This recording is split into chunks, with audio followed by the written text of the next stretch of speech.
And so I wondered what choice of video topic would be most likely safe from YouTube's bullshit. Well, my immediate thought was that the socialist game developers who started an indie game dev worker cooperative are likely too busy making socialist cat tweets to bother with copyright striking socialist YouTube video essayists. So I thought, why not talk about Night in the Woods? Why not, indeed? We're talking about Night in the Woods. Mae Borowski is a 20-year-old woman artistically represented by Kitten. I am a 21-year-old trans woman artistically represented by a cat girl. Accurately, I might add. Mae's story reminds me a lot of my own life. When I was 18, not that long ago, my parents wanted absolutely nothing to do with me anymore, but they also saw that I had no fucking idea what I was doing. So basically, they wanted to kick me out, but in such a way that they could feel like their conscience wasn't stained, because they're fucking liberals. Anyway, their solution was to send me to study abroad and become bilingual, and much like Mae, I felt very lonely and estranged there and couldn't hack it. I eventually came back when I realized that there really was nothing for me there, and I had to move on with my life already. I should have listened to my gut sooner, insisted on coming back, but I stuck around at first for two reasons. The first was that staying was the only thing keeping my parents giving me money, because I needed to be quote-unquote doing something that they approved of in order for them to keep giving me the meager financial support that they were giving me. Sure, I was 18 and free to come back at any time, but given the perpetually recurring economic recession that our country has been in since I was 9 years old, it wasn't realistic that I would manage to build a life for myself without their help.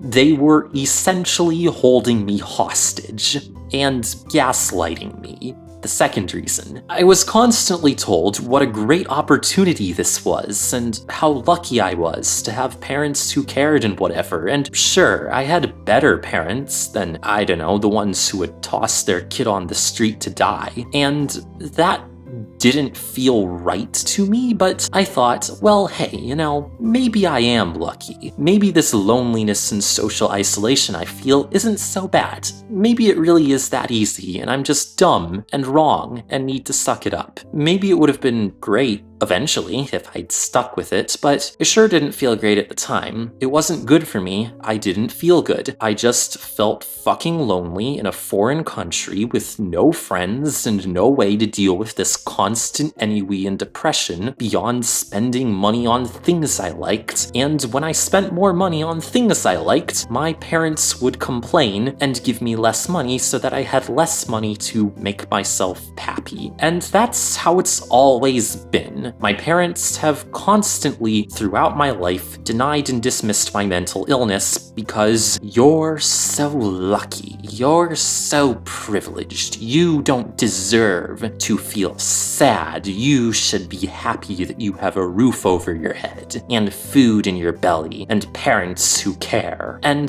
that got to me. I thought they might be right, and I hated myself so much more for feeling bad when my family was so relatively wealthy and I was so materially fortunate.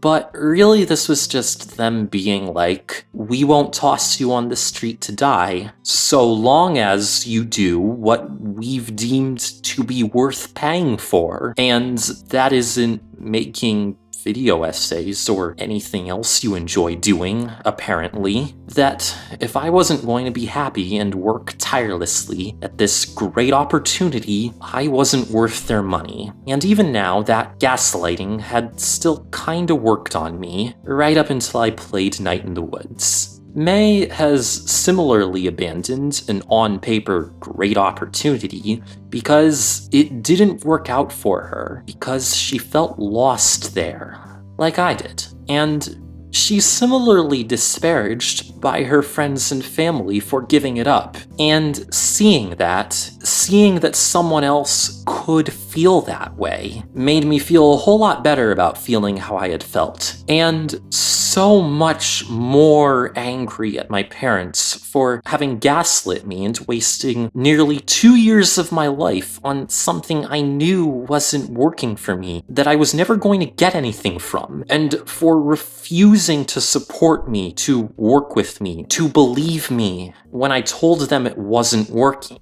It's not like I necessarily would have felt much better at home, but at least I had a community at home. A community and a city that I knew, and friends, and a cause to commit to, and my computer and video games, although my mom hates video games and constantly antagonized me over them being a source of comfort for me, just like all the other things that comfort me, which she deemed to be a waste of time. Because liberalism. I might have stayed and toiled away at school more, suffering through my misery, but eventually something had to give, and it eventually did when one day I was arguing with my mom over the phone, and she shouted at me, "You don't have free time. It's our time." And although I said nothing and allowed her to finish her lecture, it was right then and there that I decided that this state of affairs was untenable, unacceptable. So that sucked, and I hate my mom, and although I might well be better off economically now had I kept playing their game, it didn't feel worth it to me. I didn't feel it reasonable to continue allowing them to disparage me, to have almost total control of my finances, to ignore and trivialize my mental illness, all for but a chance at a good job somewhere that would maybe pay slightly better than another one. It felt to me that there was no winning that battle, and I needed to make my own life on my own terms. Somehow. So I did come back, and then I left again for somewhere else. In no small part because, much like May, I was happy at first to see my old friends, and then the world started making no fucking sense because I had to be an adult. Something I've, thus far, failed spectacularly at. If there's anything that quote-unquote adult life has taught me, it's that adulthood is a lie. There is no such thing as an adult, at least not in the sense that you think there is when you're young. What we in our society call adults are really just older, traumatized children. It's just some supposed adults who are better at pretending to not be children than others. All the adults in Night in the Woods are traumatized children, and May spends so much of the game's events distracting them from their trauma, and herself from her trauma. One of my favorite scenes in the game is this scene at the mall with Bee, where May climbs up this artsy installation thing in the mall food court and starts splashing people with this mechanical fountain fish. And this is one of the few times in the story that we get to see Bee's cranky exterior fall, as first she is surprised, but then she laughs, expresses genuine joy. And I laughed. I laughed and I was crying because I was so happy to see that really, despite appearances, that Bee could laugh. Bee is also still just a child, just a bigger, crankier, world-weary child. And that despite all the psychological distress of her capitalist reality, that she could still be a child. Bee is irritated at May for much of the game because she envies May's ability to remain a child, and it's in moments like these when Bee remembers how to be a child, or when May tries to understand being an adult, that they manage to bond. And I am, ostensibly at least, an adult who still can't take life seriously enough, who can't confront and reconcile her trauma, can't get her shit together, who's still such a huge pain in the ass for other adults so often, because I don't want to forget being a child, but I know that sometimes I have to, and sometimes I do, but I'm still not quite good at doing it in a way that minimizes the trauma of being an adult. So I really feel B a lot.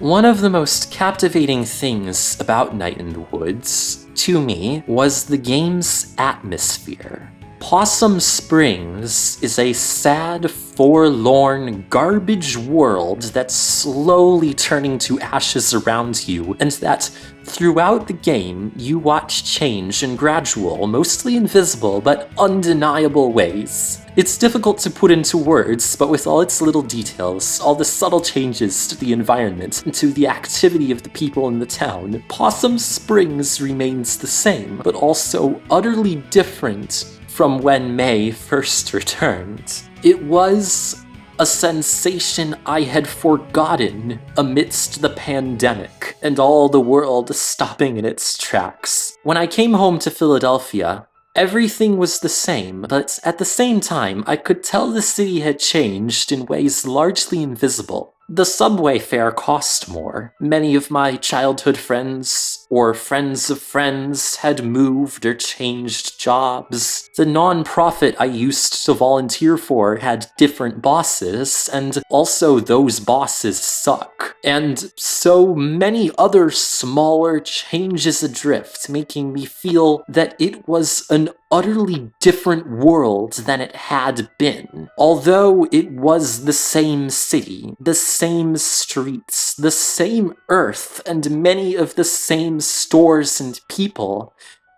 the city had changed, and it was continuing to change, and the world as I knew it is on its way to ending beneath my feet. And sometimes, when I felt especially melancholy, I would go take a seat in the park, or at the mall, or stand on the street to look around, watch the people, and feel the air. I could not see it, but I knew, I felt that I was breathing different air. And Night in the Woods surprised me by perfectly simulating that invisible transformation, that air that you can't see being different, but you know it is different all the same. That world that you cannot see burning, but you know, you feel it burning beneath you. You feel the flame, intangible as it is, licking the soles of your feet from beneath the cold pavement.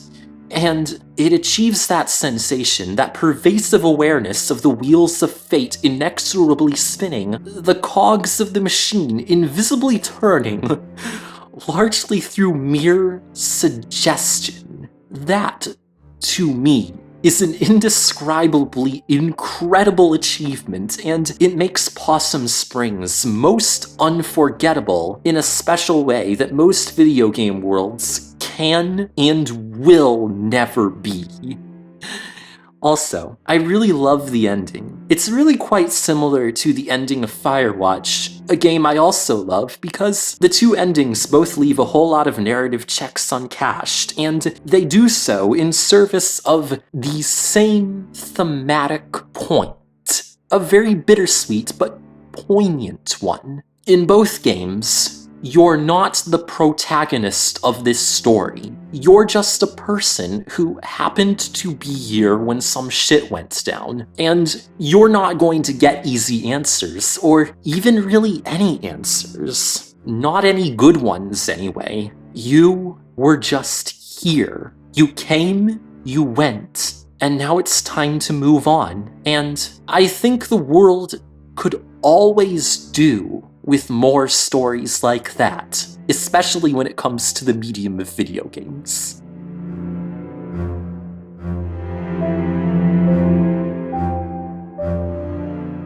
I think everyone's an atheist these days, at least to some extent or another. There's an obvious overlap between atheists and right-wingers that can be seen in the skeptic community, but there's possibly, I think, an even greater degree of atheism on the left. I mean, the world's ending and shit, and the left are the ones who are most aware of the world ending, and what most often causes people to abandon God is the suggestion that perhaps God has abandoned us. And it very much seems to me that if God exists, God has indeed abandoned us. And some may insist that God works in mysterious ways or whatever. But many others will consider, if this street doesn't go both ways, then why the fuck are we walking? At one point in the game, May gets the opportunity to go to the park and see the stars with Greg's boyfriend Angus, and he tells the story of how he was abused by his parents, during which, he says, he tried to develop psychic powers to alert his neighbors of his distress. His failure to do so, and the resulting trauma of the experience, led him to become an atheist. Night in the Woods is ostensibly a Lovecraftian horror story whose plot centers around a god that threatens to swallow the destitute Rust Belt town of Possum Springs, and a cult that is feeding people into a hole to satiate this god in the hopes that one day the town will become rich once again. That's the thing. That's the plot. That's the thing that happens in the game, we're told. Well, I say we're told this, but the story has no easy answers for us. At one point, May sees this supposed god in a dream, or she thinks she does anyway, and this supposed god seems, at worst, annoyed, at best, indifferent. And they say, the creatures keep coming. They keep asking, am I God? And I am not this God, and this God is nowhere. This God, such as they are, doesn't give a fuck. And if they are God, if this is the God that's supposed to save us or something, well, we're fucked, I'd say. Fuck that guy. And the following morning, May goes to see Pastor Kate at the Possum Springs Church, expressing a similar sentiment, telling Kate, I think I saw God, but it wasn't God. The thing we call God isn't God. It's just a thing, and it doesn't care. I don't think I believe in God anymore. And Pastor Kate's response is something surprising that surprised me, anyway. I think, she says, that everyone doesn't believe in God for at least a few minutes a day. On my best days, I think I do, but there are times when I don't. And May's reaction to this is to question, but if you don't know you believe, when it's your job to tell people you believe, then how can I believe? What is the point of believing? What is the point of you? May has these visions of God. May thinks she feels God, and perhaps there is God, but we can't be sure, because by the end of the game, May has clearly been established as an unreliable narrator. She is mentally unsound and ashamed of her past, and in my humble opinion, at least, she cannot be trusted. At least, no more than any one person can be trusted to accurately recollect the past. Humans are fallible, and the kitten May is, for all intents and purposes, very much human, and one of the most human of human failings is how our mind, body, and therefore our memory are so easily manipulable by strong emotions. This god may very well exist in Night in the Woods, or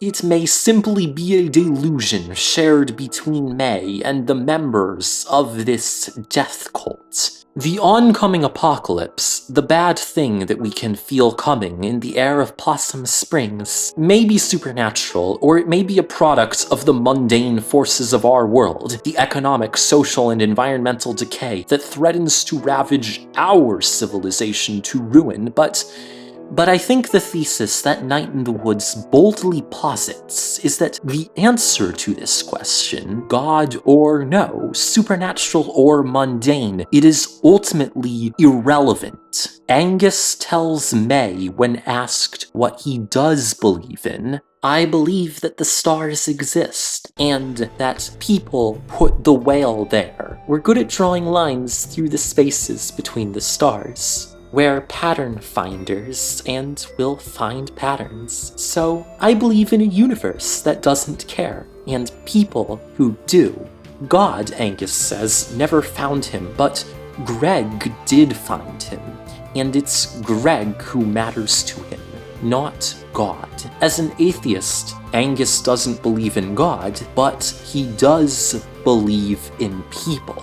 Throughout the game's story, May is shown to be largely non-committal about devoting herself to God. She used to go to church on Sundays as a child, but she stopped going when her mother stopped making her, much as I did. May is not staunchly opposed to the faith, at the beginning of the game at least, but nor is she especially devoted to it. And I used to be kinda the same way. During my teenage years, I went back and forth to God doesn't exist, to God could exist, to I don't care if God exists, to I don't care if you think God exists, you're free to believe. And I still feel now that if you feel committed to your faith, and that makes you happy, then you should remain committed and not let a stupid girl on the internet tell you what to think.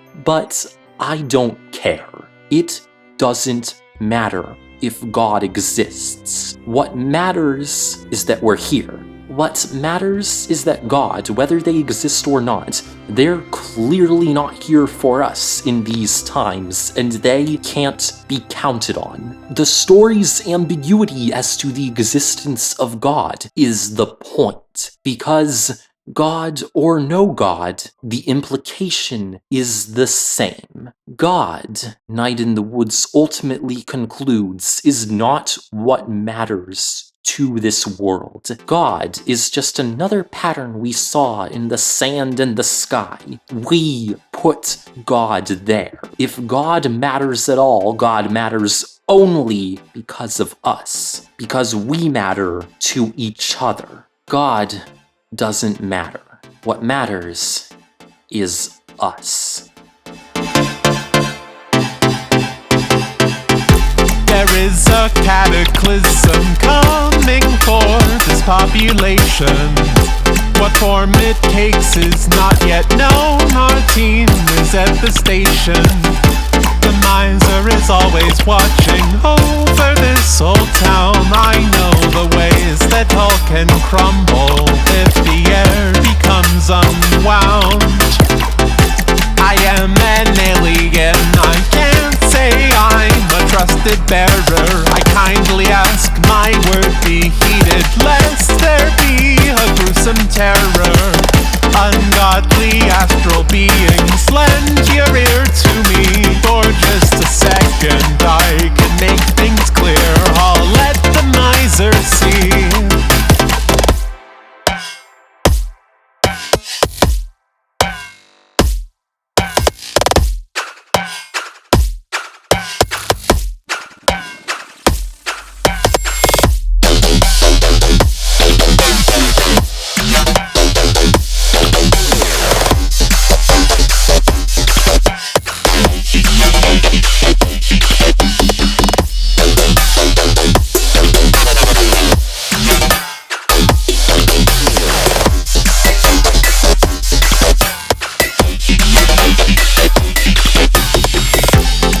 is no easy way to give this information unto thee. I pray I do not sound too brash or too conspicuous indeed. The end is coming if I dare come off cliche. I dare say image won't concern me when we make it through today. I am an alien, I can't say I'm a trusted bearer. I humbly ask my word be heeded, lest there be a gruesome terror. The Council of Common People sends their very best regards, and in the end I know at least we're all still who we are.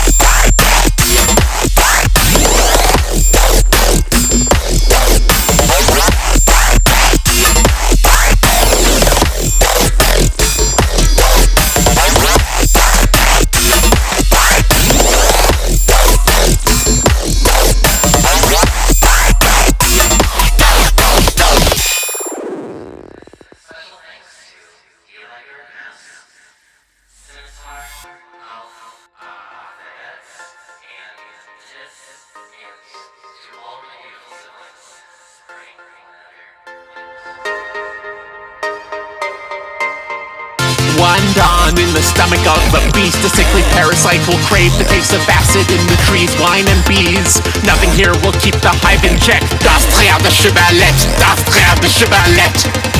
One dawn with a trepidatious spark, a need to turn the end upon us will behest the oligarchs. All the stars burn the oceans up, the dreams we haven't met. Das Frère de Chevalette, das Frère de Chevalette.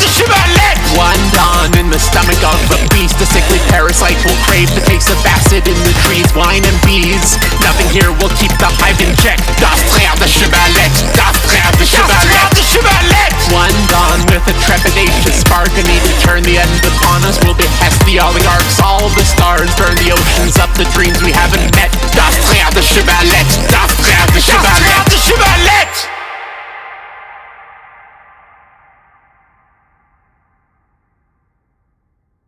Oh, also, the animation in Night in the Woods is really fucking good. Like, look at how fucking expressive this is. It's about on par with Ghost Trick in terms of EPF, that is to say, expressiveness per frame. It's a very expressive video game. And also, I didn't really talk about the whole thing with the late Alec Coloca, the game's composer and programmer, being a serial abuser who ruined a whole lot of people's lives, including those of his collaborators on Night in the Woods. I didn't know the dude, and he wasn't the point of this video, but it was a thing, it was bad, and while I feel I should acknowledge it, I also don't really have anything good or useful to say about it. Anyway, I'm going to put the links to my things on the screen now, next to the other things, and if you liked the video, there are a whole bunch of buttons you can click to tell YouTube to show the video to other people, please. And if you really liked the video, you can give me money. Money is bad, but being able to have food is good. Thank you for listening to my spirited video game analysis / memoir of my shitty life / AMV nonsense. Goodbye.